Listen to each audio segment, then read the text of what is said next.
Hi hello నమస్తే welcome to Suman TV.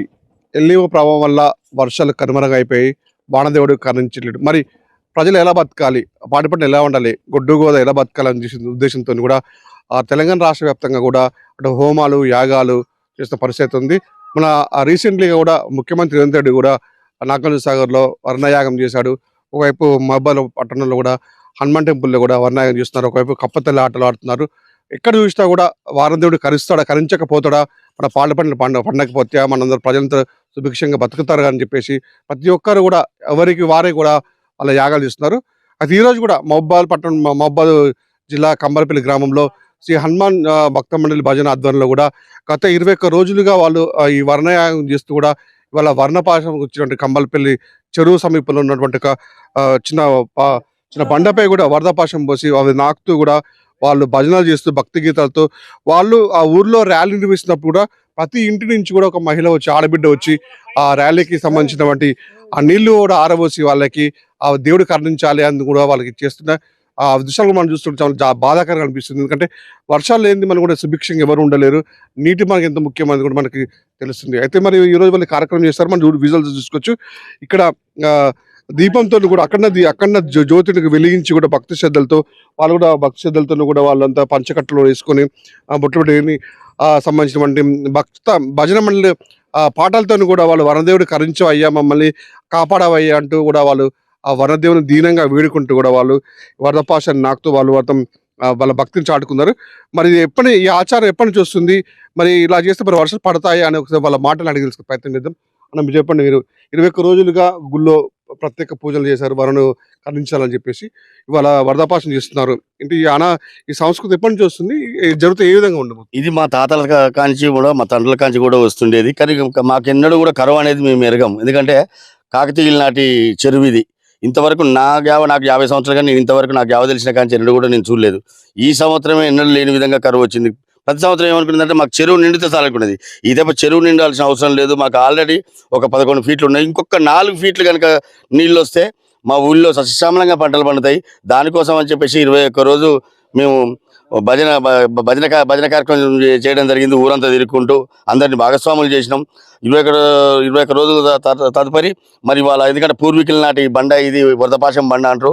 దీన్ని మాకు తెలిసినటువంటి పెద్దలు చెప్పడం వల్ల దీన్ని ఎన్కులాడుకుంటూ వచ్చి ఇక్కడ వరదపాశం పోసి మరి జాగిలాల వల్ల మేము నాకడం జరిగింది. ఆ వరుణుడు కరుణించి అతని కరుణా కటాక్షాలతోటి మాకు వర్షాలు కురిపిస్తాలని చెప్పేసి దండిగా మేము కోరుకుంటున్నాం. మా ఊరే కాకుండా కూడా మా జిల్లా కావచ్చు, రాష్ట్రం కావచ్చు, దేశ ప్రజలు అందరూ సుభిక్షంగా ఉండాలని మేము కోరుకుంటున్నాం. మీరు ఇవాళ ర్యాలీ వస్తున్న సందర్భంలో కూడా మహిళలు పెద్ద ఎత్తున వాళ్ళు నీళ్లు కూడా ఆరబోస్తున్నారు అంతా.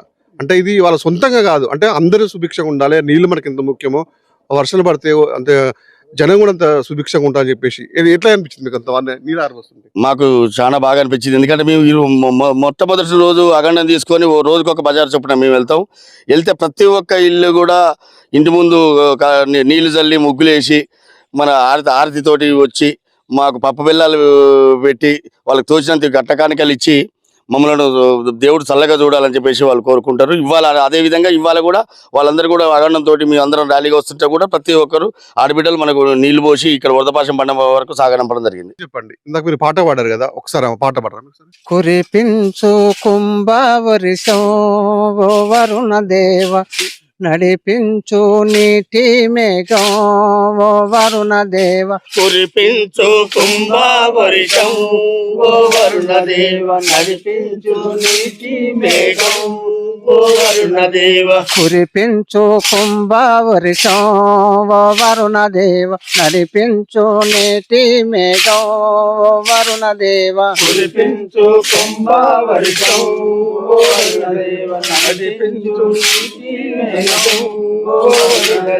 షటడంత మబ్బు బట్టవా ఓ వరుణ దేవ, షటడంత మబ్బు బట్టవా ఓ వరుణ దేవ. సిరులు కుంటాలు నింపవా ఓ వరుణ దేవ, చెరువు కుంటాలు నింపవా ఓ వరుణ దేవ. సిరులు కుంటాలు నింపవా ఓ వరుణ దేవ. చెరువు కుంటాలు నింపవా ఓ వరుణ దేవ ఆకాశ గగనము చూసే ఓ వరుణ దేవ ఆకాశం గగనము చూసే ఓ వరుణ దేవ ఆ పక్షుల పలుకులింటివా ఓ వరుణ దేవ ఆ పక్షుల పలుకులింటివా ఓ వరుణ దేవ ఆ పశువుల పలుకులింటివా ఓ వరుణ దేవ ఆ పశువుల పలుకులింటివా ఓ వరుణ దేవ. అంటే వేరే వేరే మనం పూజల్లో పోయినప్పుడు కూడా రకరకాల పాటలు మనం వింటుంటాం.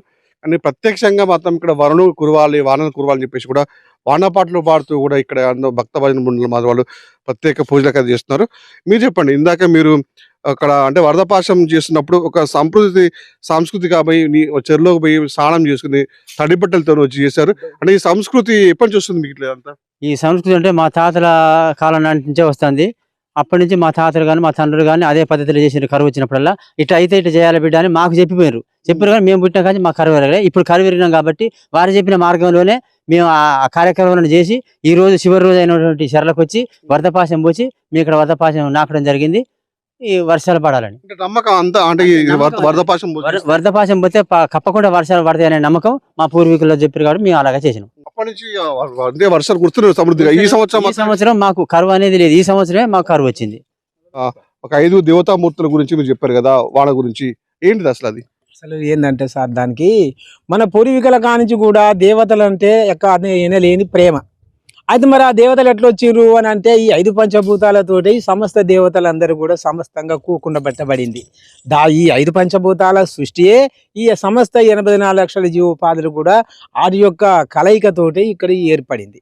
కాబట్టి మనకి ఎందుకంటే ఈ 5 పంచభూతాలు ఏదంటే 5 సృష్టికి వీరకర్తలు అయి ఉన్నాయి. వాటి ప్రాధాన్యతోటే ఈ 84 లక్షల జీవోపాధులు పోషించబడుతున్నాయి. వాటికి వీరకర్తలు శివుడు, సదాశివుడు, రుద్రుడు, విష్ణువు, బ్రహ్మ అని ఈ 5 పంచాది దేవతలు కర్తలై ఉన్నారు. మనం ప్రతి దినము ఆరాధించే దైవాలు కూడా 5 పంచభూతాలైన 5 బ్రహ్మ స్వరూపాలు కనుకనే 5 పంచముఖ బ్రహ్మని మనం పూజిస్తున్నాం. అందుకని మనకు ఆ నమ్మకంతో మన పూర్వీకులు చెప్పిన ఇది ఏదైతే ఉందో దాన్ని బట్టి మేము అందరం కూడా ఇప్పటికి కూడా అది ఆ నడవలనే నడుస్తున్నాం, అదే చేస్తున్నాం. ఎందుకంటే అది మాకు ఇక పుట్టుకతోటి అది అలవాటు అయిపోయింది. మాకు ఏదే చెప్పినా అదే చేస్తున్నాం, అదే ఉన్నది కూడా అదే. అందుకని మా చెరువు కూడా ఇప్పుడు ఈ చెరువు 372 ఎకరాల విస్తీర్ణంలో ఉండబడిన చెరువు ఇది. ఇది పుష్కలంగా 25 ఫీట్ల నీళ్ళు కనుక వచ్చినట్టు మా కింద ఈ చెరువు కింద మా కానీ 5,000 ఎకరాలు పండుద్ది. అప్పుడు మాకు మా జీవనోపాధికి సమృద్ధిగా మాకు జరుగుతుంది. కాబట్టి ఇప్పుడు ఆ చెరువు నిండలేదు, అందులో అంతా చెరువే వెలవెలబోయింది. మాకు చుట్టూ కాలువలు కానీ దానికి ఏదైనా కావాల్సిన నిధులు కానీ నదులు కానీ ఏమీ లేవు. కేవలం బోసిపోయినటువంటి పరిస్థితి మాది ఇక్కడ. అయినా సరే మా బాధలు మీ వర్షాధారం మీదనే బతుకుతున్నాం. ఈ విద్యార్థులు పెట్టి ఇంకోటి పోలేదు, ఇంకోటి మేము కడిపి బతకలేదు. మా దాంట్లోనే మేము బతుకుతున్నాం. కాబట్టి ఇప్పుడు చాలా దీనాసు పరిస్థితిలో ఉన్నాం. చేపలు పోసినాం, మేము ముద్రాదులం. మొన్ననే దగ్గర 10 లక్షల రూపాయలు పెట్టి తెచ్చి చేపలు పోసిన. ఇప్పుడు ఆ చేపలు కూడా చచ్చిపోయే స్థితికి ఏర్పడింది. పరిస్థితులు అడో వెతకాలు ఉన్నది. దాంట్లో ఆ చేపని మేము బతకటోళ్ళు ఇప్పుడు 450 మంది మేము సభ్యులుగా దాంట్లో వ్యవహరిస్తున్నాం. విన్నారు కదా, ఒక్కొక్కరి అంటే ఆవేదన ఒక విధంగా ఉంది. అంటే వీళ్ళ పరిస్థితి అంటే మొత్తంగా నీటి మీద ఆధారపడి బతుకుతాం ప్రజలంతా కూడా. ఇప్పుడు వీళ్ళు చేసిన కార్యక్రమం కూడా వరదపాశను కూడా దీనికి ఆనందించుకున్న అంటే వస్తున్న ఈ కార్యక్రమానికి కూడా మంచి స్పందన, అంటే ప్రజలు కూడా అంటే ఊరు నుంచి కూడా స్పందన వచ్చింది. అందరూ కూడా నీళ్లు కూడా ఆరబోసి కూడా దేవుని ప్రార్థించుతున్నారు. అంటే ఈ ప్రార్థనతోనైనా వరుణ దేవుడు కరుణించి వర్షాల సముద్రం కురవాలని చెప్పేసి భక్తి శ్రద్ధలతో ఇక్కడ పూజలు చేస్తున్నారు.